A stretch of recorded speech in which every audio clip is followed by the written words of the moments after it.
a personality disorder is not going away, and it's intense. No.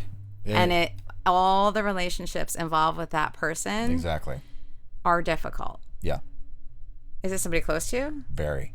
Yeah. Like immediate family? Yeah. Can you tell me who?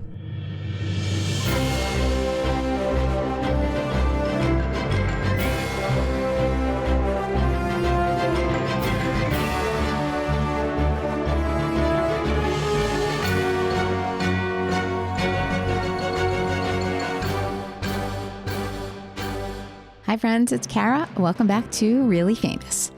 By now, you probably know that not only am I your podcast host, I also happen to be a therapist. Or maybe you don't know. I don't know. But long story short, I had a private practice in New York for years, but became so busy with Really Famous, as well as writing for publications like the New York Times and the Wall Street Journal, et cetera, that all of my therapist skills simply got filtered into my talks with celebrities, which you've been a part of. Some of my talks have led to big aha moments for guests like Danny Pudi, Patrick Duffy, Tim Gunn, where I shed light on a theme of their life or choices they've made, maybe long-standing and faulty self-narratives, and things of that sort. Others have led to major reveals about deeply personal things, like when Suzanne Summers opened up and cried when she talked about hurting her husband. Or recently when Cesar Millan came back on the show and shared what he was thinking and feeling when he tried to take his own life. You may have heard some of my guests like Mayim Bialik or Alan Cumming saying things like, I feel like I owe you money for a therapy session. And then there are others that just kind of feel like two friends having a good time. On a related note, just to keep you in the loop, I'm now combining my mental health expertise with my celebrity conversations as a mental health expert for television and film productions. So when a TV series or a movie is being filmed, I'm on set to provide emotional support to anyone who'd like to chat with me. Whether they're struggling through personal issues or their personality conflicts on set, I'm there to smooth the edges and help everyone feel good. So, okay, back to my original point. Over the years, some of the celebrities that I've interviewed have been equally interested in asking me questions, even though I'm interviewing them. Julian McMahon was one, Uma Thurman was another, and so was Reid Scott, who you're going to hear today. Reid, who played Dan Egan on Veep and Gordon Ford on The Marvelous Mrs. Maisel, was a guest on Really Famous about a year ago when he was in New York City filming the final season of Maisel. He was so good at asking me questions that I asked if he eventually wanted to come back on the show and turn the tables on me and interview me. He was into it. And so here we are. I did something similar with Julian McMahon, actually. And Julian, if you don't know, starred in FBI Most Wanted, Nip Tuck, and Charmed. Now, when I've invited them on the show to interview me, I give them no guidelines. I'm just like, whatever you want, come in however you want. You don't have to prepare me. Ask anything you like. So when Julian interviewed me, it was a wide-ranging talk about my life and my evolution from a business person to a celebrity talk show host. We covered a lot of different things. With Reid, I quickly saw that he was most fascinated by my life and perspective as a therapist. And that's for a very good reason, which you will discover momentarily. So this conversation that I'm about to share with you is a fascinating talk about all things mental health. And it's not just philosophical, theoretical, it's practical and specific. And we have a lot of real world examples and stories. I share my perspectives and insights as a therapist, and Reid shares his personal experiences with mental health. And I do mean personal. We also dive into offshoots like cults and con artists. We analyze them. And we talk about Reid's family life. It's a lot, and it's pretty cool, in my opinion, that Reid is, especially as the interviewer, so open and honest. And it's really a gift to us all. So that's my intro. Let's get a quick word from our sponsors, and then let's dive in. This episode was taped at Soundbox LA Recording Studios. Thank you to Tim and Michelle, who always come through for me. Check out Soundbox at soundboxstudiola.com. And now Reid Scott and me on the fascinating topic of human psychology. Let's go. So you are supposed to be interviewing me now. Yeah, I have some questions. So are you ready for that? Yeah. I'll preface this with I like to shoot from the hip. I'm a fairly fluid guy. So I have some sort of like certain question. I didn't, draw like a questionnaire. I'm not sort of like, going down a whole list of things, but there's like some touch points that I'm hoping will open up some like deeper conversations and some more interesting conversations. So are you ready? Yeah. Yeah. Okay, cool. Because I'm also like from the hip and I'm like, okay, whatever. Totally. It's good for me. Natural conversation. Yep. Okay. So you're a shrink. Okay. Yeah. Okay. I'm fascinated by all things sort of surrounding psychology. And because I have had all this time on my hands, I've done a lot of looking inward, trying to do some work that was maybe sort of overdue.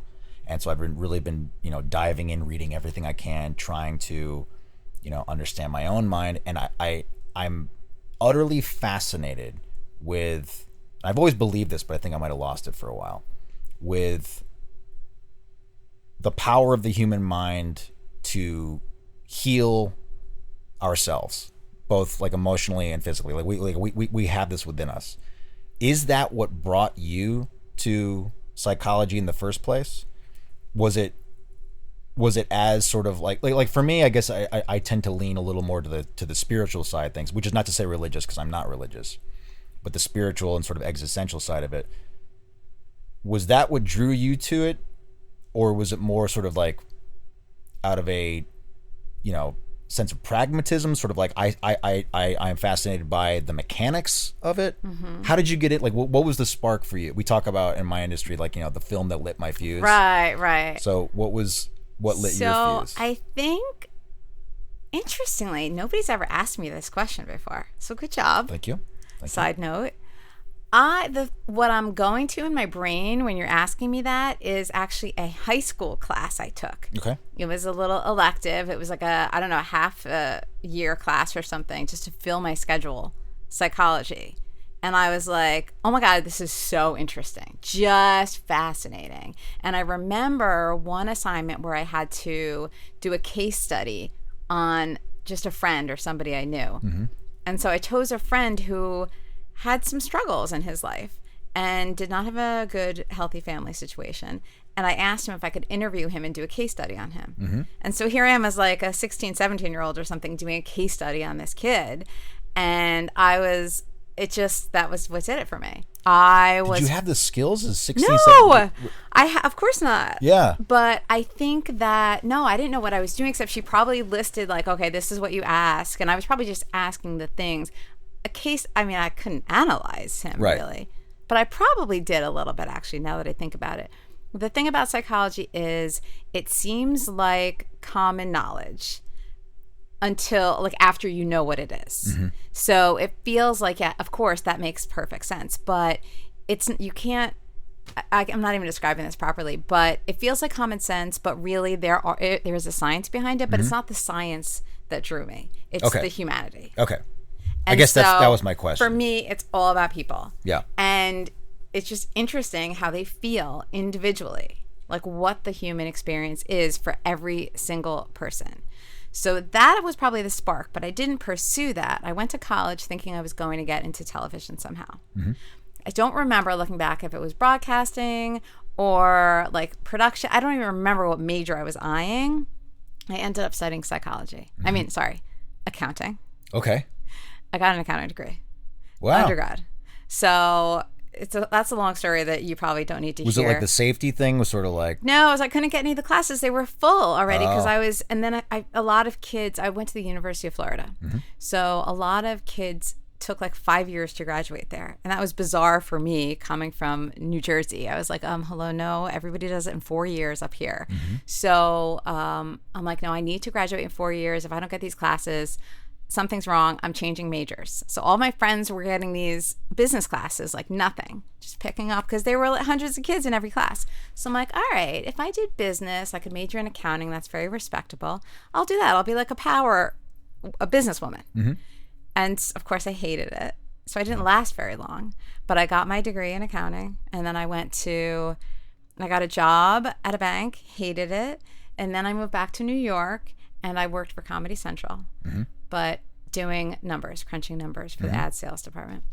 And I knew that it was like not fun at all for me. And if I'm at Comedy Central and I'm not happy, there's a problem. Because it was Comedy Central. It felt like it. Yeah. It was not some weird corporate culture. It was good. But I was bored. So people would come in my office during the day and they just like spill their guts on what was going on in their lives, like my coworkers. They would come in and be like, I met this guy last night and da, da, da. Why do you think that happened though? Like, have you had that? My wife and I joke that I'm the kind of person, there could be a sea of people on the sidewalk and someone needs directions, and for whatever reason they single me out. Interesting. I can't tell you how many hundreds of times complete strangers have asked me for directions. I don't know if I have that face or I give off that general energy or vibe that I... You know what you're talking about? And I remember sometimes when I was young, I was so embarrassed in New York City. Like, I didn't know what they were talking about, but I didn't want to let them down, so I gave them like bogus directions. Oh, yeah. But I had the confidence to give them shitty directions. Right. You were like, Lincoln Tunnel? I don't know what that is, but I'll just tell them it's over there. Right. Have you always had that? Have people like... So I don't know if I've always had that. I may have, but that was the first time I noticed it. And I will say that my dad has that very much. My dad is that. So he was a school social worker for many years, most of his life when we were growing up. And so people, everybody is drawn to him and they just open up to him like all the time. So that is now what I am also. I don't know if I grew up like that though. I don't know. But for sure, when I was 23 at Comedy Central, that was happening. And so then I was like, oh, okay. So I decided to go to grad school, and I did. And I got a master's, and I became a therapist. And then it was like, well, yeah. So I don't know. I just love people sharing with me and understanding people and connecting with them on that level. Okay. To go a step deeper. Yeah. Again, coming from someone who's private but candid, so I totally, grain of salt. Did you, because all right, everyone has trauma in their life. When you discovered psychology, was there any sort of connection to your own personal trauma? Sort of like, I can learn about something in a way to sort of fix myself and in the process help others? Or so that's a good question. Or did you have like also, a perfect childhood and nothing bad? I had a perfect childhood. I'm not kidding. Like, it's crazy good. My wife did had the same. I almost feel guilty about it. Hit the lottery. Wow. Both of my parents, my sister, like I used to say it was like a Brady Bunch kind of thing, but like just with one nuclear family, no steps. And then it was, they're supportive. They're both still, both my parents are alive and healthy and supportive and communicative. And it was a good childhood. So it wasn't to work something out. Okay. I think it's common that is the case. Yeah. For me, it's not. Interesting. So it's more, you discovered that you have an empathic quality. Yeah. And it wasn't also, I was never that interested in severe disorders. So I never wanted to work with like severely mentally ill people. That was not really a thing for me. As a therapist, I mostly worked with self-esteem, relationship issues, anxiety. Like, those are my things because that's just like the regular human experience. Yeah. So yeah, it's really just about people for me. That's amazing. That's really cool. Because I know, like, I've had all the shrinks in my life since. And you were looking for a new one, I think, last time we talked, right? Did you find one? No. I started going to a therapist when I was a kid. What I've learned over the years from and I've had some wonderful experience with therapists, and I've had some not so great experience with therapists for a variety of reasons. And some of those experiences, good and bad, came from the same therapist. Is this the therapist who was attracted to you? Yeah. That was weird, and it really sort of threw me off that for a while. Right. And then I came back to therapy years later, and it was with a guy who my very good friend referred him to me. And so I gave it a shot, and he just didn't seem to be very interested. It sort of felt like maybe he was at the point of his life or his career. Like even his mug, I noticed his mug was like the Pachanga Casino and Resort. I was like, oh, dude, you just can't wait to get out of here to go out and like, you know, gamble or, you know, or whatever. Like, I was the last thing on his mind. So I sort of like, I really stayed away from it for a while. But I did have the sense that the therapist that I had come into my life for whatever reason, through whatever referral, who were very smart, clearly all of them very, very smart, but that they were also working some of their own shit out. Really? You could feel that? You could sense that yourself? A little bit, or at least that's where it's coming from. And look, I imagine as a therapist on either side of the coin, more empathic or not, you know, you can only draw from your own experience, right? So at times there'd be like little kernels of advice where it's sort of like, well, that's what you would do, but I don't think that's not what I would do. You know, and I can only work with what I've got here. And, you know, maybe there's a metaphor in there that I'm not picking up, right? But it's sort of like, I don't really want to change myself to feel better. I want to find out, I want to unlock things to feel better. Yeah. I don't want to be a different person. I want to be a happier person, a lighter person. But So you needed insight-oriented therapy. Yes. Yes. I guess I've never heard that term that's what before. you needed. And by the way, that was my type of therapy. I was always doing insight-oriented therapy. And what does that look like? So that looks like where you have answers and like you're going to see things, but you have so much inside of you that you can't really see it for what it is. So just the process of getting it out, and then somebody showing you, holding up a mirror, showing you patterns, showing you choices that you made and how you felt about certain things. So it's like you become much more aware of what choices that you've made and things that you've done, and maybe what your own narrative is, your self-narrative about what you're telling yourself. Oh, this is my story, or this is what happened to me, or this is, and then you get to see it in a different light. So it's like, oh, you have these aha moments that the therapist helps bring out in you. So, and then once you realize, that's almost the entire ball game. So it's like once the insight comes out and you're like, oh, I did not realize that I do this. That's a pattern for me. Oh, the reason I do this is probably because of what happened 20 years ago or 30 years ago when I was growing up. So these are insights that once you see them, you can really make different choices for yourself after. Do you see any connection between the accounting and the therapy? Am I supposed to? Well, you said when a pattern emerges, right? And to me, that conjures like I immediately thought of like numbers, like you're seeing a pattern, right? Well, I didn't see them in accounting. That's the only problem. I got by the skin of my teeth. So you were not a very good accountant. You were a shitty accountant. Okay, good therapist, shitty accountant. Got it.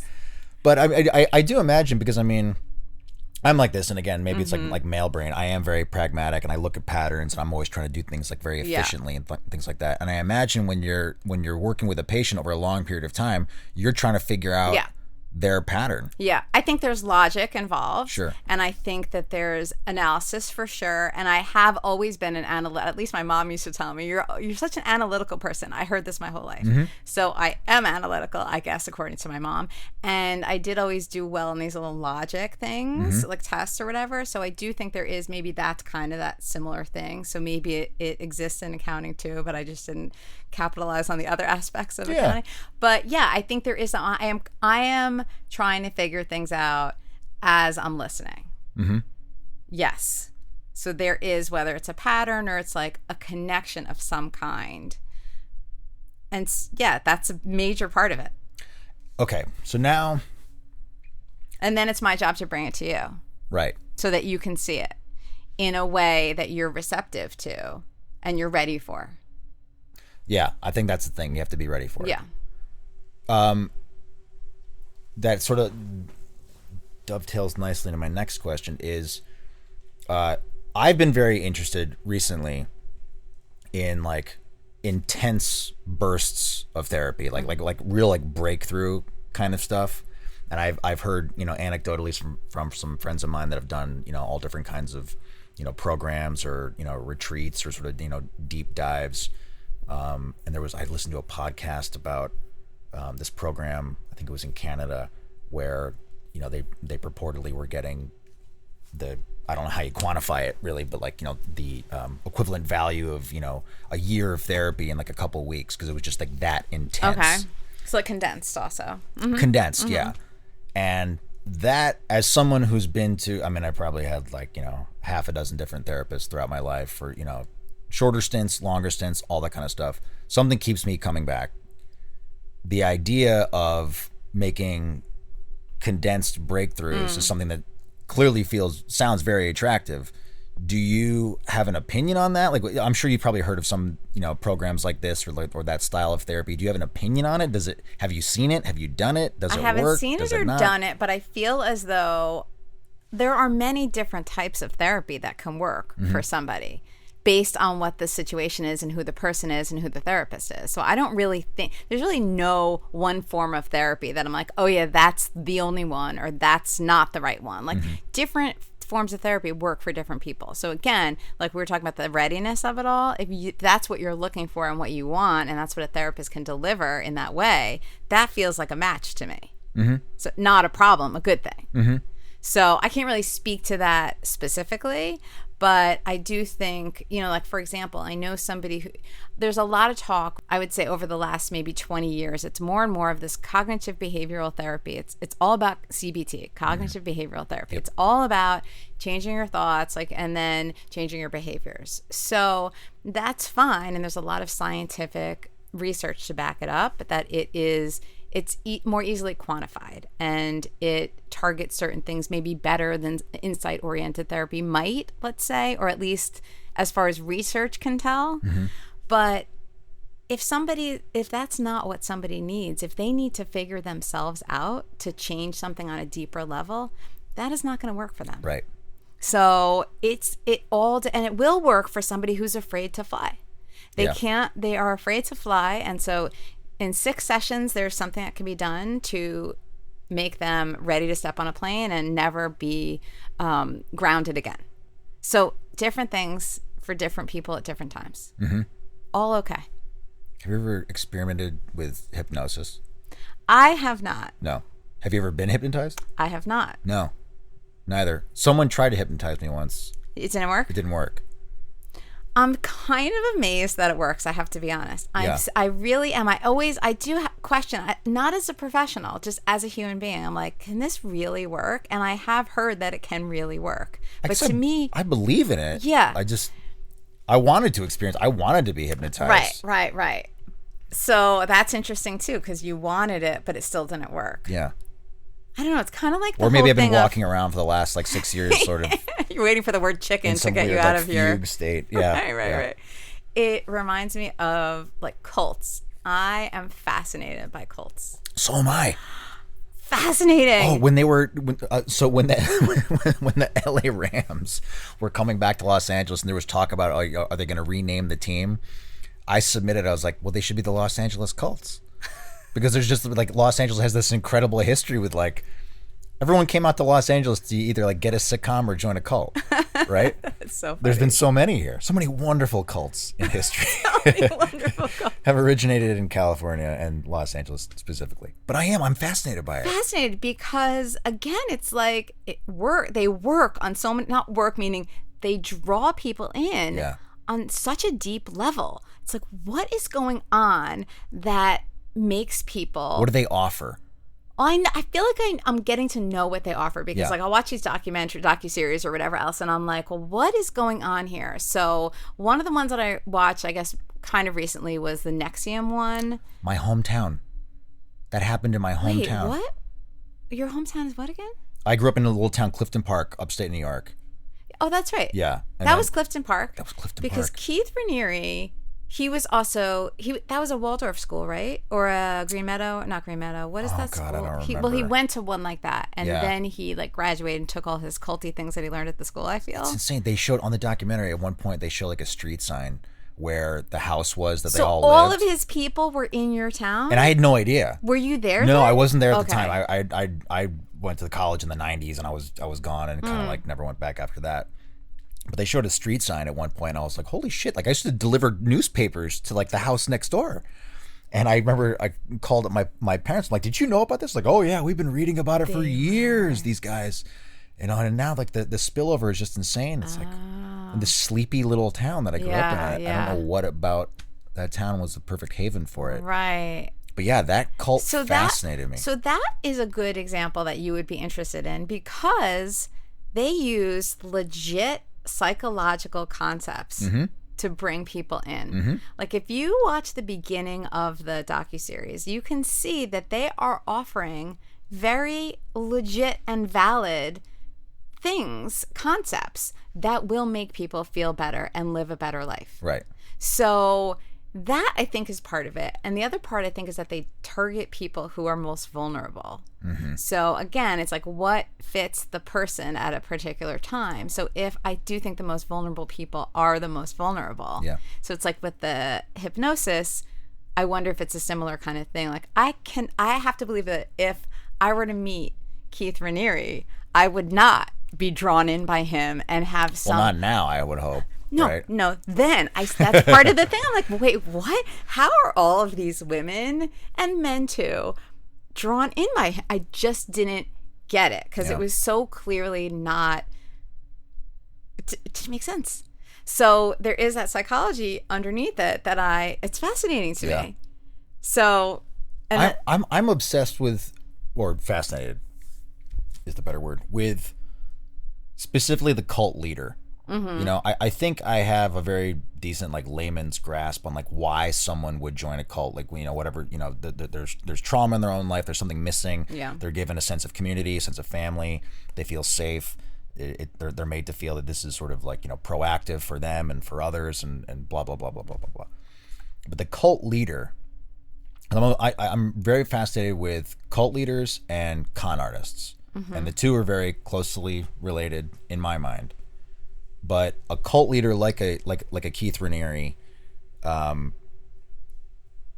do you think he believes his own shit? You don't think so? You really think that like at the heart he is a charlatan who is just perpetuating a con? Yeah. Interesting. I'm not stating this as a fact. I don't know, but to me it's obvious because this was an engineer. These are engineered things, purposeful things, and I think Keith Raniere specifically was trying to build all these businesses all these years before they were failing. Right. So he was looking for a thing, I think. That I do not think he believes it at all.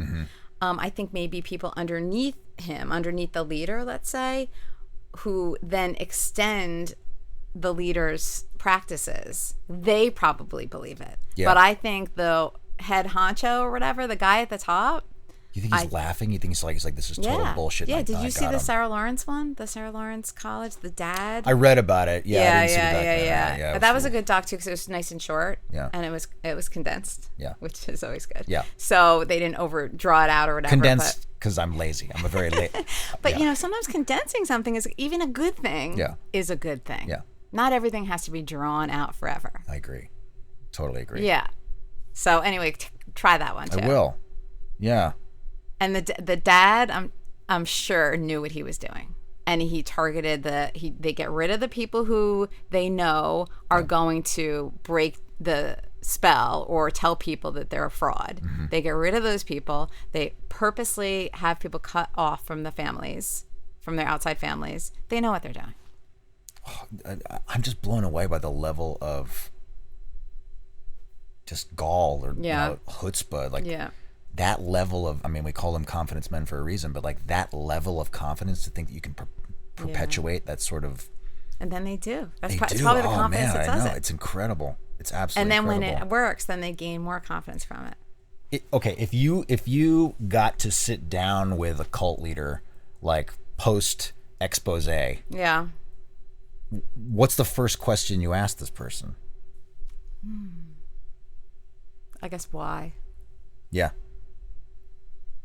Why? That's it. Because again, that gets to the psychology of it. For me, Right. I always want to know, like, what's your experience? So there was something going on for that person, probably, that made them decide to do this. Have you ever, and I know you can't like divulge anything Yeah. about like, patients, whatnot, but in the broadest sense, have you ever worked with a patient that you saw had those kind of qualities, that was like conning themselves or even trying to con you? Or That's making me think of actually a show that I watched, not me, not somebody. But did you ever watch Couples Therapy on Showtime?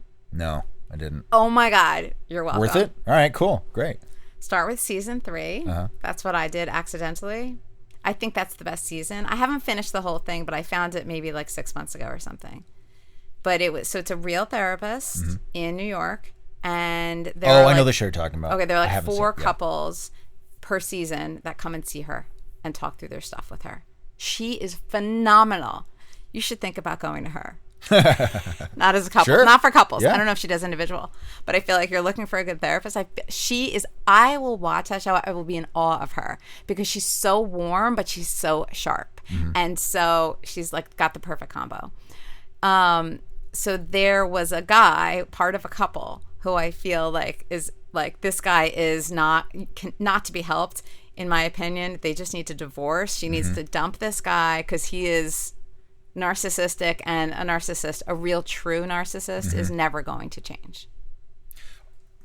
Okay. What can you give me like a hard and fast definition? I probably shouldn't, because it gets thrown around a lot. Yeah. I guarantee someone out there has referred to me as a narcissist because I was having a bad day and like whatever. But how do you recognize one beyond someone who's vain? Because I don't think vanity is necessarily narcissism. But that's how people throw it around. Right. Or even just like self-involvement isn't necessarily Yeah. narcissism. Yeah. So a narcissist really will have that grandiosity that is, they believe fully that the world revolves around them. Like it's not just somebody who, like, everybody thinks that everybody's is paying more attention to them than they really are anyway. And this is a non-narcissistic type of person. Like we all think everybody's always like judging what we look like or what we're wearing, how we're doing, if we're doing a good job at acting or whatever. That's just being self-conscious. Exactly. Right. So it's not, but that's being self-conscious, but it's kind of that without the self-consciousness on that level of you perceive the world as revolving around you. And so you have to feed that all the time. So your relationships are they're all going to be about you. Your relationships, if as a narcissist, are going to be only from your perspective and feeding you and fueling you. So that is not the definition of a narcissist. And I really just want to whip my phone out so that I can give the actual proper answer. I'm going to do it. Sure. Because it's doing a disservice if I don't. To all those narcissists out there.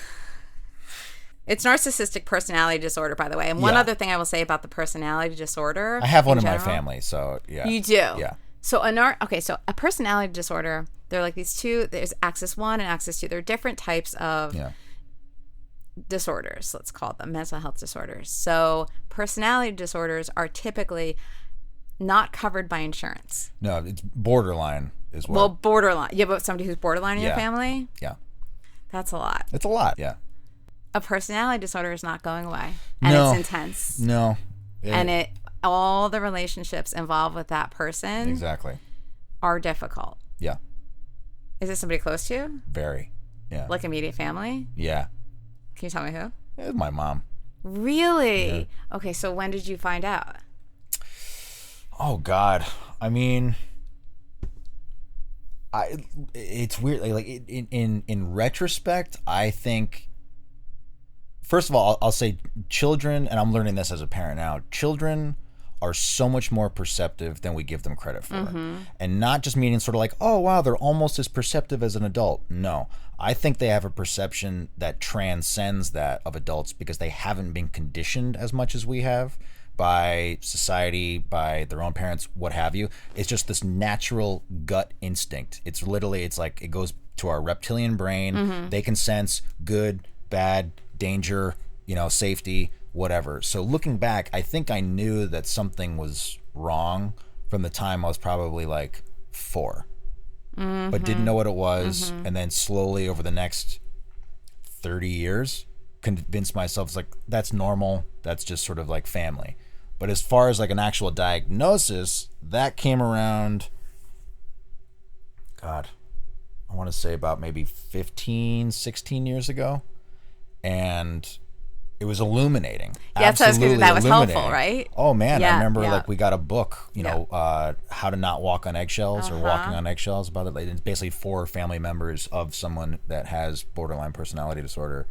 And it was like reading a diary. It was incredible. It listed everything that all of the other members of my family have been doing, to deal with, my mom, but also like how we cope as family members and specifically as children of someone with borderline. And it was just, it blew me away.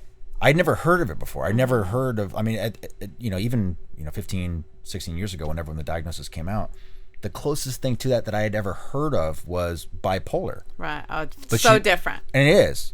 But you could have both. And you can. And there's things about it sort of like, well, you can see how one might conflate one with the other because there's some similarities here and there.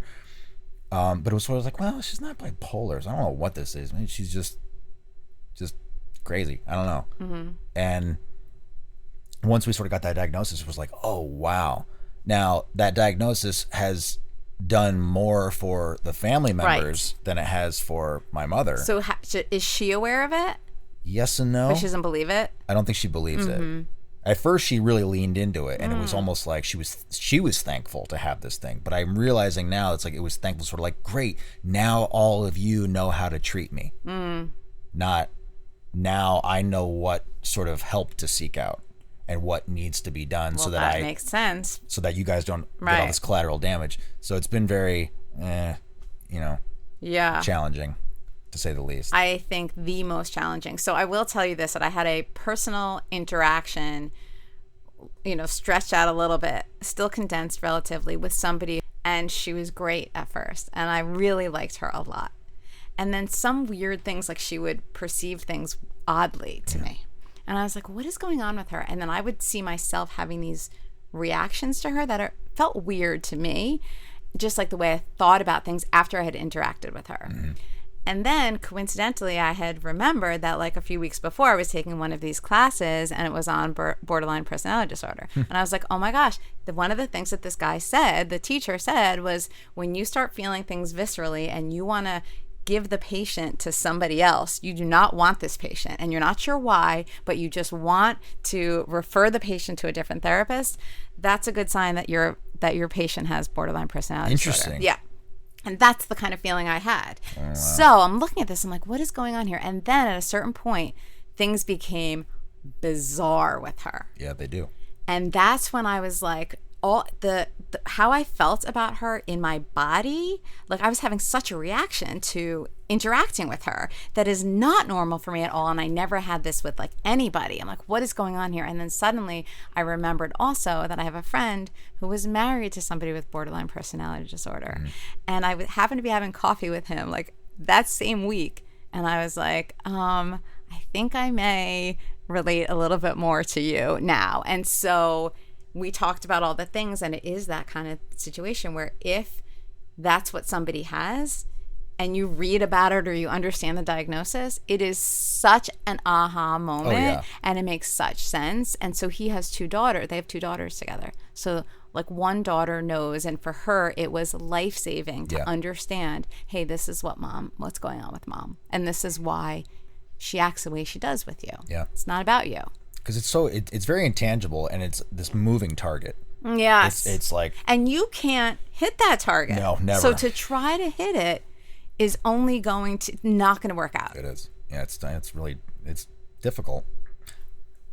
Now, my mom would point to the fact that my sister and I have both become pretty successful in our respective fields as sort of like, I did something right. What does your sister do? She's a 3 Michelin star chef. Shut up! Really? Yeah. Where? Her latest restaurant's downtown here. It's called Yangban. It's in the Arts District right next to Bestia. I'll have to check it out. And she's phenomenal. She and my brother-in-law are like celebrated chefs. Like, I'm so fucking proud. What is her name? Katie. Kitty Hong. Okay. Her husband's last name Hong. Amazing. And or Yeah, Cat. so- She goes by Cat. So she'll say, look at both of you. I Yeah. did something right. Right. And the funny thing is, and my sister's adopted. Okay. She's Korean. She's adopted. And getting into the whole like nature and nurture of it all, right? My mom would say sort of like, see, I'm the link. It's me. Oh, like, yeah. you I'm guys- the nurturer for both And, of and you. it's like, no. We both just got the fuck out and did things our own way once we were able to. And it just can't, we both influenced each other, but it all just kind of came screaming out. So like, I'm going to do things my way. I know that I'm right in feeling the way that I feel, which is not the way that you feel. So I'm going to do things that I want to do in the way that I want to do it for me. And that led me to this path, and it led my sister down that path. Where does your dad come into all this? That's what I'm trying to figure out lately. That's okay. the sort of tip that I've been on recently. He's, and this is like one of the therapists that I had too, based on my description, which I sort of feel bad. She said that my dad was a narcissist, and I'm like, I really don't think so. My dad is like incredibly humble, and if anything, he's very, very beta to my mom. He's a classic enabler. Maybe it's narcissistic of him to think that he can like help fix this person. But I don't think he's not. I don't think that would be narcissistic. And it would also be much more common. I have no idea about your dad. Yeah. I don't know him. But it would be much more common for your mom to have chosen somebody who was beta, and for your dad as a beta to be attracted to somebody like your mom. They've been together since they were 13. And they're still together. Technically, yeah. What do you mean? They split up. They come back. They split up. They come But back. they like live together. Yeah. And are you open with your dad about it? Oh, very. Oh, very, very, very. Yeah. It's funny. My mom thinks that she's keeping this all very close to the vest, and that people can't tell, and it's like you're not fooling anybody. Well, the thing about somebody with borderline also is that they can be very effervescent and draw people into them. Yeah. That is one of the characteristics. Oh yeah, when she's on, she's great, and people love her. Totally. So it is very confusing. Yeah. Because of that element. So now you're trying to make sense of what role your dad played, or what? What about your dad? Well, okay. What exactly are you trying to figure out? So my mom's behavior has started to affect my kids, and that's where I drew the line. Like, she was out here for a visit, and it went horribly wrong. What did she do? She basically she burst into my kids' room and like screamed at them on the last night that she was there, that they weren't giving her enough attention and love. That tracks. And they were both like, what the, they're 8 and 6. Yeah. And they were both like, what the fuck? Like they were stunned. And they probably believed what she was saying. No, they were very confused. I don't think so, because okay. they're like, we've been spending like every moment with her, like, because she puts this pressure on everyone to make the experience exactly what she needs it to be at all times. And if you deviate from that at all, then, somehow, and then it kicks into her self-consciousness, sort of like, she thought my wife and I were like conspiring against her to not let her meet my wife's friend and the new baby when they came over. And sort of like, no, they just want to be outside. Yeah. It's like, we said, like, come outside. But the fact that we didn't like beg her to come outside. That's how she perceived it. Right. It's all these perceived slights. Right. And so when Damon didn't want to read a book, and when Conrad like didn't want to give her another kiss, it was this giant blow up. And then she basically accused them of being like horrible kids. Yes. Told my wife that she's a horrible host. Said that I've done a terrible job raising my kids in regards to her, were her words. And I was like, you can't raise your kids in regards to another human being. I raise my kids in regards to the whole world, not you. Like, how do I raise my kids in regards to you? What would you have me do? Right. But that doesn't compute for her at all. No, and she doesn't get it. So she's still waiting for me to apologize. Yeah. This was like 2 months ago. I told my dad, I'm like, that's the last straw. She could treat me like that. She could treat my sister like that. But once she starts aiming that at my kids, I have a responsibility. Like, I'm not going to, do that. And my dad is in this pickle of sort of like, the only time my mom is quote unquote happy is when she's around the kids. But I'm like, that's not my job. It's not. That's not my job. It's not their job. They're not right. They're not responsible for her. No. feeling good. Yeah, you can't. Especially at the expense of their own right mental health. And so my dad, I can tell, is partially, you know, he loves my mom. Partially, he loves us. He wants everyone to sort of be happy. But he's also caught in the crosshairs. And I know the only reprieve he gets from my mom is when they're visiting us and she's like focused on the kids instead of not just like barking at him the entire time. So part of it, he's sort of like, I just want everything. And I'm like, Dad, this is like, I've said this is like classic enabling kind of stuff. You can't ask me. You know, he keeps saying it's like I know you don't owe her apology, but like I still hope that we can sort of find some kind of reconciliation. I'm like, this is the 1,000th time. Like at a certain point, you know, fool me once, shame on you. Fool me 1,000 times, I'm sorry. It's like shame on me. It's like I can't keep inviting it back in. And my dad is finally starting to get that. And I don't know, it's not my responsibility to really help him either, but like I want to. Like my instinct is sort of like, Katie and I tried to get you to see the light when we were 17. We were begging for them to get divorced. Begging. We were the only kids on the block. They're sort of like, we wished our parents would split up. Right. It's so, I am intrigued by how healthy you are. Yeah, that's what every shrink that I've gone to has been like, holy shit. It's very unusual. Yeah. I think because I sort of, like, when I left. Yeah, but still. Yeah. But there are, like, I remember studying a lot of this when I was first starting out, because some kids have resiliency, and like it's hard to know why or where it comes from. But I feel like maybe you just have, it is very. My sister and I just coincidentally. But the fact that you and really your sister also connected, so it sounds like you had each other in a healthy way, that was helpful as well. Like very.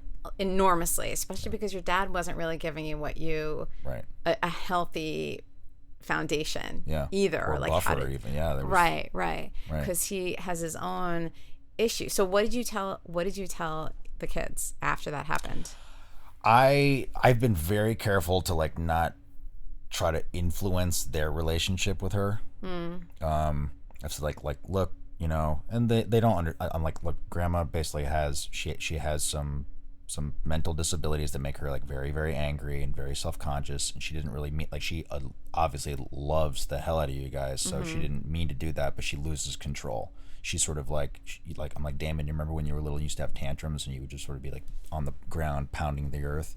And he's like, yeah. He's like, it's sort of like an adult tantrum, and she can't control it, and she'll eventually feel really bad about it, but there's love there, and blah blah blah. And I'm like, Grandma and I might not get along, but it's totally okay for you guys to get along, you know, and that's okay. And you guys did nothing wrong. This literally has nothing to do with you. This has everything to do with Grandma and her thing. And they're like, oh, okay. And then she sent like a box of cookies, and she sent a letter, like a handwritten letter to my 5-year-old who can't read. And I was like, okay, clearly this is meant for me to read to him. And it was like, it wasn't an apology as much as an explanation of, like, a defense. Yes. Yeah. There was never the word sort of like, I'm so sorry. It was just sort of like, I got upset because I love you so much and I wasn't getting what I needed. And I'm like, it was just like laughable. It is kind of miraculous that you. Yeah. That's what my wife says too. It really is. Yeah. Well, I smoke a lot of weed. That's not what's doing it, though. I'm telling you, it's beyond that. Yeah. So there's some, you learned it somewhere. Yeah, I know. I self-taught, really. But the wildest thing is really that it's never going to change, and it is interesting how, because when you think about it, you're now playing your dad's role with your kids, right? So you have to think about, well, how do I wish he did it with me? And it's just like, mine is like just a complete remove. Like I told my dad, it's sort of like, she can't come here anymore. You can't do that. They were here for like a visit since, and they were like, oh, can we take the boys to dinner? I'm like, I'm not going to go, but maybe Elspeth will go and chaperone. And Els was like, I'll do that. And my mom was like, I don't need a supervisor. I was like, yes, you do. And it's like, that's, you can play ball or not, but that's all I can offer. It's really something else.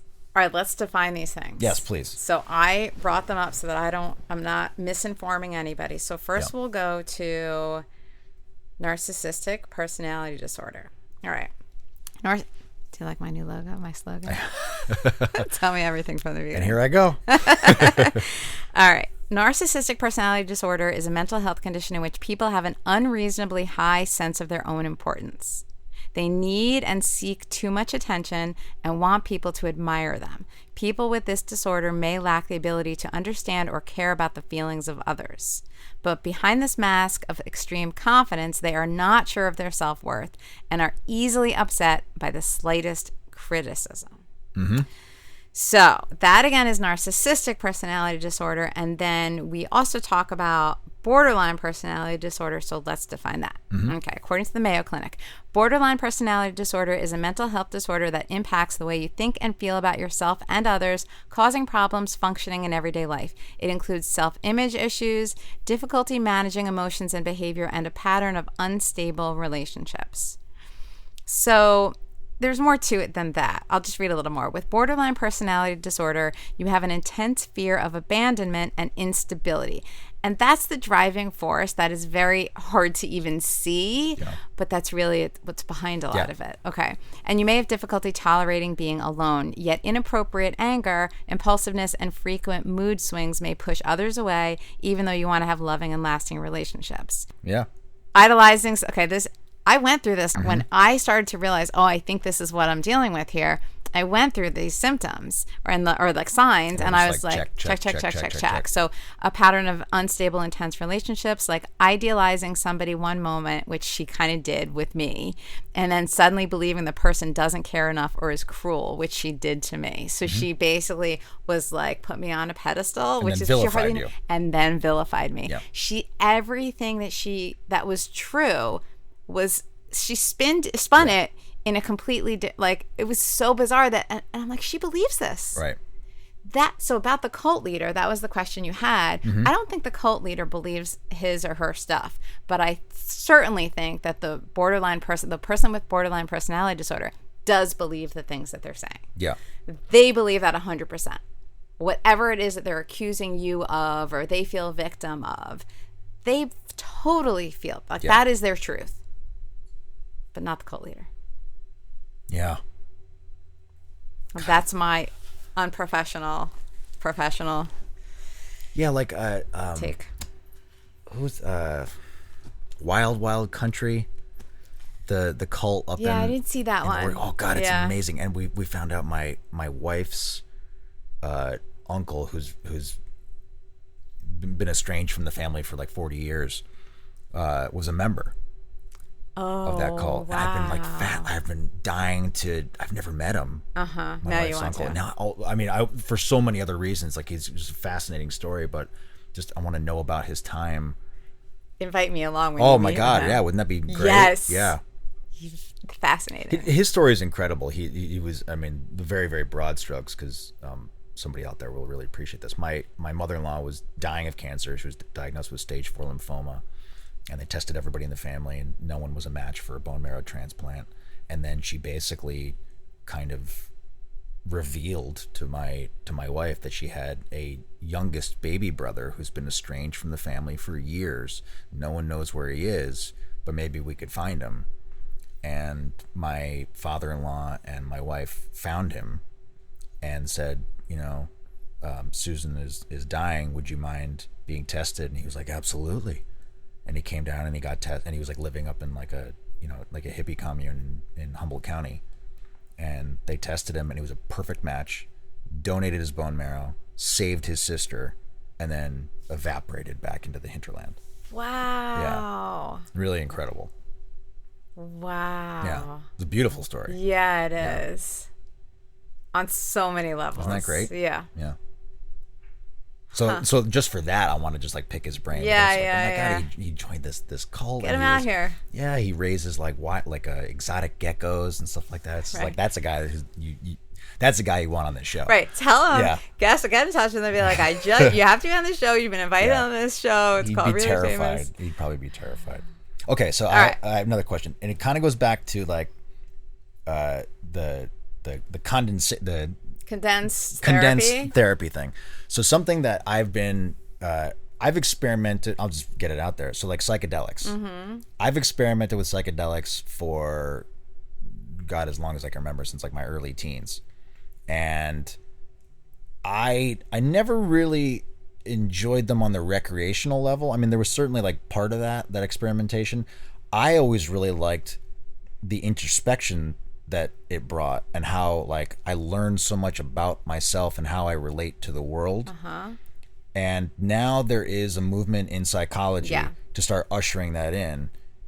Can you speak to that? Do you have any experience with that? Have you witnessed any of it firsthand? What are your thoughts on it? Do you believe that it can work? Do you think it's dangerous? Like, what do you think? Yeah, I think that it's not just like a small movement. I think it's really a thing. It's huge now. And there's a lot of people who are practicing it now and can vouch for it. So I think there's a lot of support for it too. So I don't think this is a little trend or fad or anything like that. Right. And it's so cool, in my opinion, that there are now these new therapies that didn't really exist before, or like nobody used before. Maybe a few people did, and now they're becoming more mainstream and they're having really good results.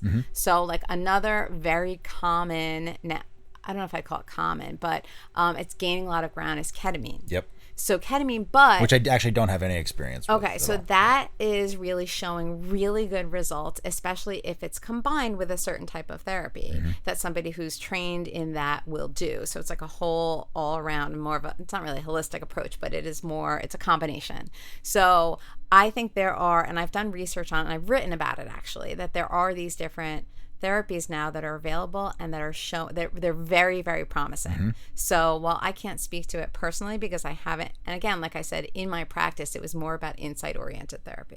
So it's like a lot of like what we're doing right here, that's mostly my basis, my foundation. But to me, I see a connection between the two, right? Yeah, sure. Because that, like when you turn inward, like, which is if you're again not doing it just purely recreational, it's like taking the time and like trying to do some work. And for me, that's always sort of like I try to isolate a little myself and turn off as much stimuli as I can so there's no distraction, and really go inward. The insights, to borrow your word, are profound. Really, really profound. But to have that guidance, I think you need that other piece of it. That's the thing. So you need to find somebody who's doing that with you, who can really help it all come together for you. So I am pro that.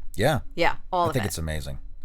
And I mean, my very pedestrian opinion is that like everyone's a candidate. That's not how people are approaching it, that everybody's a candidate, but yes, I think that there will be more and more and more of it as time goes on. So I say thumbs up to that with the right person. Like, no, I don't clearly think, like no, like experimenting on your own is not the way to go, but they have these systems. Unless you're me. And then you'll just but I've been through that looking glass. So did that help you? Did you do that? Honestly, I mean, going by what we were talking about just a second ago, is like how did I kind of, I don't know, sort of escape the situation I was born into, being the child of someone with borderline. Honestly, I look back to sort of some of my experimentation when I was recreational. Well, at first it was, because when you're a kid, like you don't know, someone's like, here, like let's try this and sort of trip out. But I think because of what I was maybe going through at that time too, I really saw the value in it. And I wasn't like the kind of guy that's like, oh, let's just take a bunch and like go to a concert, although that definitely happened. But even from a young age, I was sort of like, I love like the way I feel about myself and the world afterwards. Like it was, I always found it to be very reaffirming, and that sort of like it brought up truths that I knew about myself that maybe got tamped down by situation or circumstance or environment, and it would sort of bring it back up, be like, no, you are more buoyant. There is more to understand about, yourself and existence and spirituality and what have you, than just this sort of like concrete block that you're sitting on in whatever situation you're in, no matter how well defined and rigid it might seem. There's an expanse within, and there's just so much to mine from it. And to me, I've almost never gotten like deep enough. I think there's so much more in there. So when I experimented from a young age, it was an escape, and I don't mean escapist in like the recreational sense, but really it was sort of like, wow, I'm like transported out of this situation, out of this way, this modality of thinking, whatever that might have been at the time, and it's forced me to explore something different. I find it unlocks like a lot of creativity. Obviously, and people have been reporting that for centuries and centuries and centuries, but purely from like an emotional standpoint, I think it opened me up in a way that was well outside what I was brought up with, completely. I mean, no doubt about it. Like my mom was an old hippie, but my dad was pretty straight-laced kind of dude, and it just opened up a way of thinking that I went to an all-boys Catholic military school. You know what I mean? It's like there was everything was pretty rigid, and that really was like sort of my escape. Again, not suggesting that everyone like run out and take a bunch of mushrooms or anything. But if you do, I'm around. Yes, but you need that therapist on I think so side, too. Well, I think, to achieve those things. So there's something called a trip minder. Have you heard of a trip minder? Mm-hmm. So there are people that offer these services, and some of them have a degree in psychology or family therapy or whatever, that you can actually hire to, like, a one-time thing. Kind of sort of like work with you and you can come with like a list of questions or intentions, as sort of people say, and like these are the things that I want to sort of explore, and they'll kind of keep you on task and record everything for you, so then you can go back and then sort of like reinvestigate whatever came out. I'm interested in hearing but do me a favor and get a qualified. Oh, for sure. Get a qualified trip minder. Not just some dude. Yeah, exactly. Not like one of my buddies. Because I don't think that the word trip minder is protected yet. This is part of my thing. I'm a licensed trip minder. Right. How do you differentiate? Where's the line between, offering someone coaching versus therapy? So I want to be able to offer this mental health on sets now. Mm-hmm. So it's like, there's a lot of dysfunction on sets, and there's a lot of struggles that come up, and there's also just people have their own stuff that they come in with. So the concept is to provide that kind of emotional support just all day on set. Like, I'm there. You want to come and talk to me? Whatever it is. It's something going on in your personal life, something going on like a personality clash here on set. I'm here, open door, come and talk it through. But for therapy, it really is more of a longer term, not a condensed situation. So most of the people if I'm on set, most of the people I'm talking to probably have their own therapist anyway. So they're going through their normal things and figuring things out on the side. But like just in that day, I'm kind of coaching, okay, well, what are your options? What are the things that you're thinking about? What are the things that you want to do? Or how do you feel? So that kind of stuff can go under the umbrella. Does it change the way you interact with that person? Well, it can't. Like verbiage. Like, do you? For me, it's really just the fact that I'm not going to be regularly. Like, we're not going to be. Let's say something is filming for 3 months. You're not going to come into my office every day, and we're going to continue what we were talking about yesterday and work through, your relationship with your dad. You know what I mean? So it's like that to me is therapy. You're having a bad day, you're stressed out, whatever it is, you like need somebody to talk to. Of course you're going to talk about stuff, but I'm not providing therapy. I'm there as emotional support. So anyway, that's that side. It's like a non-psychedelic trip minder. Yeah. Right, exactly. Corner that, right? I am your non-psychedelic trip minder. I'll always be a therapist. Even if I'm not practicing therapy. Right. So, wow. Also, I'm not working for any one person necessarily. Like, I'd be working for the production. Oh, God. Hollywood needs therapy, for sure. Yeah. And, like, it's been in the news a bit, too. Like, there are people who are talking about, like, I really wish there was emotional support on set. And they're starting to do it in the UK a bit. Yeah. Those to bring things, somebody in. I mean, I've seen, the ushering in of like the, intimacy coordinator. Yeah, same. And now it seems like, oh my God, how is this just happening? Right. It's in the last 10 years. Like, are you kidding concept. me? Yeah. Same concept. Before that, it was always some shady director being like, all right, take your top off, you take your pants off, and just, sort of, you guys work it out. Whatever you guys are comfortable with. Right. Or why don't you just try this over here? And now it's very...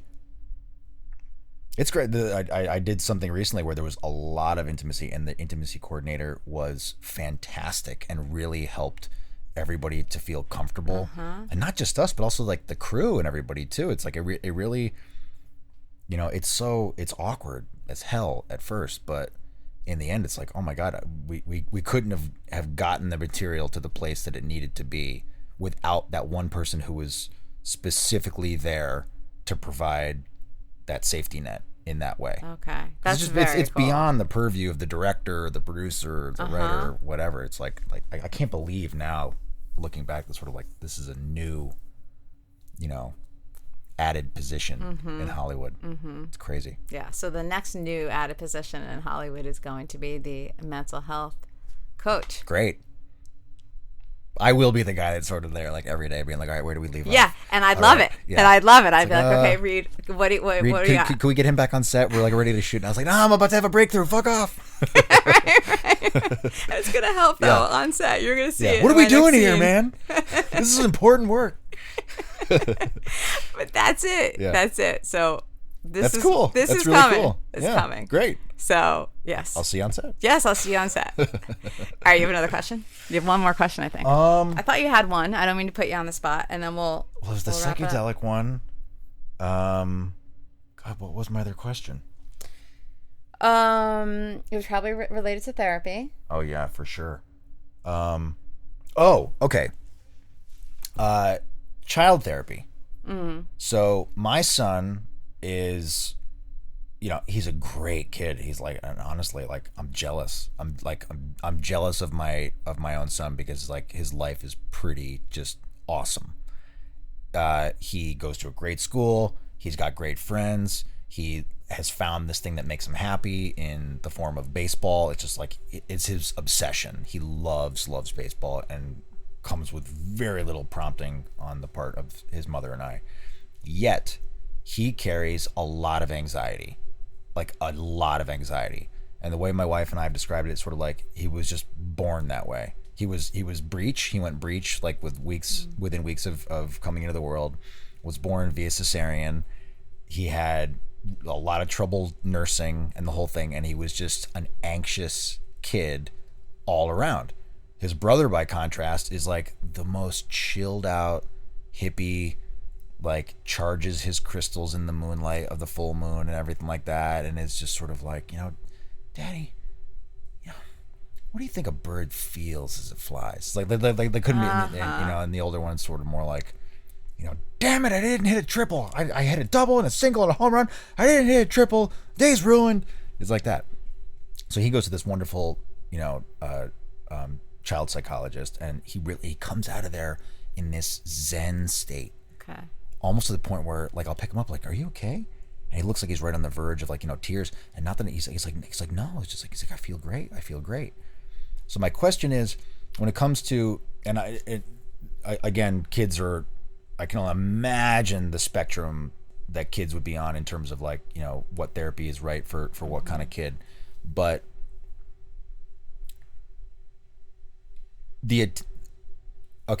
for me, I was very aware that I was going through therapy when I was a kid, and I didn't like it. Yeah. I felt like something was wrong with me that I was in therapy. He doesn't seem to have that. No, it's different. So we've avoided it thus far. But how do we keep that? Like I don't want him to feel that he's, because I'm sure some of his friends do. I'm sure a lot of his friends don't. I don't want him to feel that this is a bad thing. I don't want him to feel that there's like, because his brother doesn't. It's specific unto him in our family. How do we just maintain that where he feels, because right now he enjoys it. He wants to go. Yeah. And I'm afraid that'll fade. Yeah, I think as kids start to talk as they get older and they start comparing everything about, what do you like? What's your family like? What do you do? And you go to therapists. Oh, really? And I don't know. Maybe this generation has a completely different. I think the generation is different, first of all. And I think that more kids than you think just are in therapy. And it's like, even with like learning disabilities and whatever else, it's very normalized now. So like, to me, like everybody has something, or goes to this person or sees this person or whatever it is, special needs with this, that, the other thing. So it's very similar. So I would just normalize it, treat it like everything else. It's just, don't overthink what the significance, don't put significance on it for him that doesn't need to be there. So it's really a difference in how you look at it, because you grew up as therapy was not something you really wanted to be doing as a kid. When I was something in it, that's it was very normal now. Yeah. It's normal. He feels good about it. There's no reason to get weird about it. My mom was bringing me to the therapist, and she was like, "Doctor, fix him." Right. But to me, again, when I say normalize it, like, just do not put something on it that doesn't need to be there, which is your own stuff. Right. So just let it be like everything else he goes to. He goes to baseball practice. He goes to this. He goes to that. He really enjoys it. That's great. Yeah. And so just, again, being like encouraging it, that's awesome. I love that you feel this way. Yeah. You know, and those kinds of statements. I'm speaking as a parent more than I'm speaking as a therapist because I never worked with kids, but I've had 3 kids. Yeah. And so my therapy background, of course, comes into play all the time. So a lot of it is just normalizing it. Matter of fact, all good, love it. Don't make it a bigger deal than it has to be unless it becomes one for him, and then you kind of address it, and then you talk about it in a very matter-of-fact way. Like, hey, this is something that's super helpful for you. And for a lot of us, for so many people don't always talk about it. Doesn't mean that they don't believe in it or aren't doing it also. But so don't judge that you think you're the only person. I'm only saying this if he brings it up to you eventually because something is going on at school or other kids are saying something. So if that were the case, that would be the kind of thing you might have to say. And then, why do you think so many kids have anxiety? Oh my God, this poor generation of kids. Is it this generation? Yes. Or is it? I think people have had anxiety for ages and now we recognize it much more, but I think that the kids today deal with a lot of different things that we never did. Because he's not on a phone yet. Like that makes total sense to me. Like I would put the phone off as long as possible. possible. Oh God, yeah. He's not on My any kids form were like the oldest of all, well, they insisted they were the oldest of all of the other kids. Right. So we waited as long as we possibly could. I guess we could have waited longer, but whatever. So but are we, meaning like the parents of these kids, are we vibrating on a much more anxious level, and are they just feeding off of that? I think that the kids are more aware of reality than we were when we were growing up. Why? Why is that? Because is that just evolution? I think that as parents, we bring our kids much more into our world than our parents did. There were I feel like we might have even talked about this last time. I feel like there were 2 separate worlds, our parents and the kids. So like we would go do our Gen X things. Like we would just we would go off on our own and do things. Right. And then the parents would do their things. I was so unaware. If I went into our family room and I heard the tick, tick, tick of 60 Minutes on the TV, I would run in the other direction. Like I did not want to know anything about that. And it was fine because kids didn't know anything about it. My kids know what's going on in the world. Yeah. And it's not just because they're seeing on their phones, because this is what people talk about. They hear us talking about these things, and they're like, there are times where we're all talking about a lot of this stuff. So are we oversharing? I don't know that it's oversharing, but it's different in the sense that, and I don't think things change. I think this is I don't think that's wrong, by the way. I don't think it's wrong that they are exposed to what we talk about, the important things in life. I don't think putting them like in a bubble is the thing to do. So I just think that we evolve as a society and parenting styles change. In fact, there was never a word for parenting before. Like I think it was, who were the parents? I think millennials parents or something were the first ones. I guess it was boomers or something. I'm not even sure. Somebody was, whatever, coined the term parenting, and then it became a thing. So I think that changes over time, but they will be much more exposed to the world. And I think that causes anxiety. It's not an easy world we're living in. Yeah. And they know they're in that world. A lot of kids are anxious about climate change, like for real. And politics. Yeah, my kids are obsessed with politics. Yeah. And maybe they hear it a lot because members of my family are in politics, and I was on a political show and all that kind of stuff. So it does come up a lot, but like, I don't remember even knowing who was president. Until That's what like I'm saying. 9 years old. But they're more aware, and so they care about it more. And so these are like adult concepts that kids have to digest.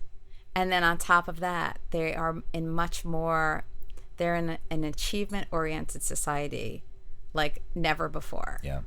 And that's because of parents, I think, thinking that their kids have to achieve a lot. And that's kind of with all of the things that we have, all the activities we have for them, all the talk about college, like all those things build up. And they're in the schools now. They've permeated in the schools. The teachers want to make sure that they're teaching so that they pass they get scored okay, and that it's all around them. And your kids are gonna start talking about college at an entirely not as far off as you might think. Oh, it's already coming up. It's crazy because we see it. We're in the traveling circus that is Southern California travel team baseball, and the level of we're on a team that we think is great, and the coaches do an amazing job of sort of mitigating that kind of stress, but we see it on some of the other kids, like they're pushed to the brink from such a young age. Yeah. They're being trained like collegiate athletes when they're 9.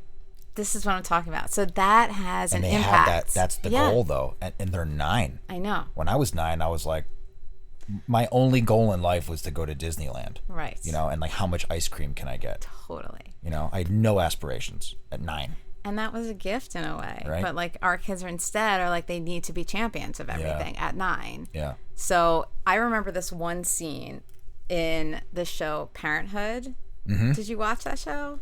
No, I never saw the show. The movie. I was a huge fan of the movie. The movie. Yeah. But this is from the TV show. Okay. And the mom, who was hardly ever in it, I remember her saying something like, in our generation, like our kids, we're all going to the sports field and we're all lining up all of the chairs, and the child is on the stage, basically on the field, and we are all watching the child and applauding the child. And she said it's backwards, or it's upside down, something like that. They're not watching us as like, oh, we want to become adults. They are already being watched by the parents. Mm-hmm. It's twisted. Yeah, that's really interesting. So that's how they're growing up, is with spotlight and attention from parents on display of how are you? Are you performing okay? And that's the feedback loop. And that's right? really Mommy, bad. Daddy look happy and clap when I'm performing well. Yeah. So it's really not a healthy environment, in my opinion. Like when I heard that, I was like, yeah, that's I haven't heard that since then, by the way. I haven't heard anybody say that, but to me, I was like, yeah, that's a problem. We used to want to become adults, but I think a lot of kids now are like afraid of what adulthood brings too. And then when they go to college, they're overwhelmed. Yeah, I said this recently, I almost don't have a friend with a child who's college age, around there, maybe like late high school, who doesn't have a story about their daughter or son who had a really bad bout with anxiety or depression. Yeah. It's like almost universal now. Wow. Sorry. That's depressing. Oh, great. That's supposed to be an upbeat, positive. No, I get it. I think we're sort of prepared for it because we've just seen it so much, and I have friends with kids who are older going through, all the same thing. It's just. But I think normalizing this, and also that's like the key word. And I think also with kids, just showing them, keeping it in perspective, also, and just telling them, just saying like, this is really, we love baseball. It's so great, love it. You're doing it, but it's just like one aspect of your life. I try to show that to my kids via. They're very aware of they're getting to be very aware of Hollywood. We live in Los Angeles. They know that their dad's an actor. They know that their mom's a writer, and they have other friends whose parents are producers, and they sort of understand that construct. And I think they're understanding what fame is and all that kind of thing. And I think the fact that my wife and I like ostensibly shun it for the most part, I'm glad that they're picking that up, because they see that it's like, mom and dad don't really give a shit about that. Like, that's not what it's for. Yeah. It's not for just the adulation and the spotlight and all that kind of stuff. It's like, well, do it because you love it, and if you don't love it, don't do it.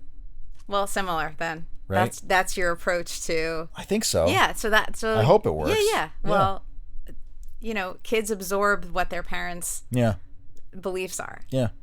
So it's kind of a similar thing, I think. Yeah.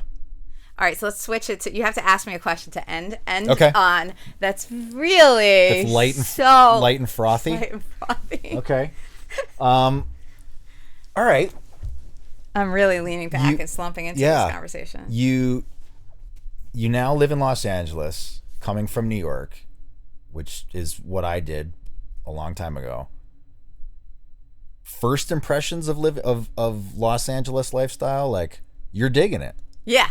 You like it. Oh, I love it. It's very different though. Yeah, but I've been coming out here for a few years anyway, so it's very familiar to me. I knew what I was getting myself into. Yeah. So I think if you would have asked me 10 years ago, It's been 6 months. You've been here like on the ground. no, like a month and a half. A month and a half. That's it. Maybe 2 Oh my months. God! Wow. Okay. I did. My husband and I were saying yesterday, like, I think it's probably time for us to say 2 months. We drove across the country. Wow. Okay. We drove, So and it's still very fresh. It was very cool. The drive across the country was amazing. Yeah. I highly recommend it if you haven't done it. 3 times now I've done it. Loved it? Yeah, I really enjoyed it. The first time I moved, I drove across the country, and it was like, oh, I'm moving to LA to pursue the dream, and everything was great.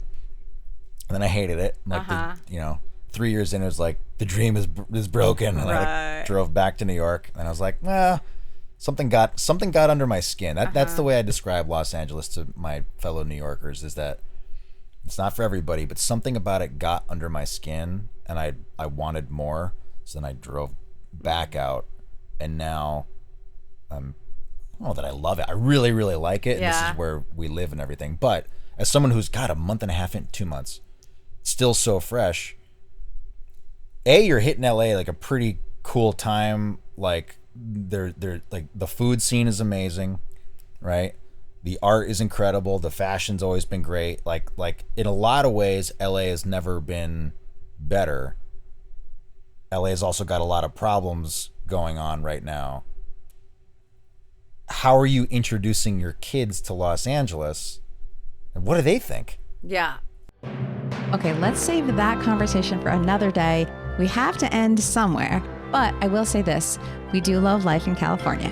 Before we wrap, I want to tie up a few loose ends about things that we talked about. Number 1, speaking of hypnosis, check out my recent chat with actor Peter Facinelli of Nurse Jackie and Twilight and Supergirl, because Peter is actually a certified hypnotherapist, and we talk about it a lot. It's interesting. A second thing is the story about the woman with borderline personality disorder. Just to be clear, I was not working with her professionally. She was not a client. She was somebody I met personally. She was never involved in my work or my show. Also, to be clear about trip sitters or trip minders, I am definitely not an expert. I'm not professionally endorsing it, but I thought it was a very interesting thing to talk about and listen to. So please just take it as that, not as a professional opinion. And last but not least, about my cross-country move, check out my Instagram highlights. I took pictures and videos all along the way. It was fun. I loved that trip. Highly recommend it.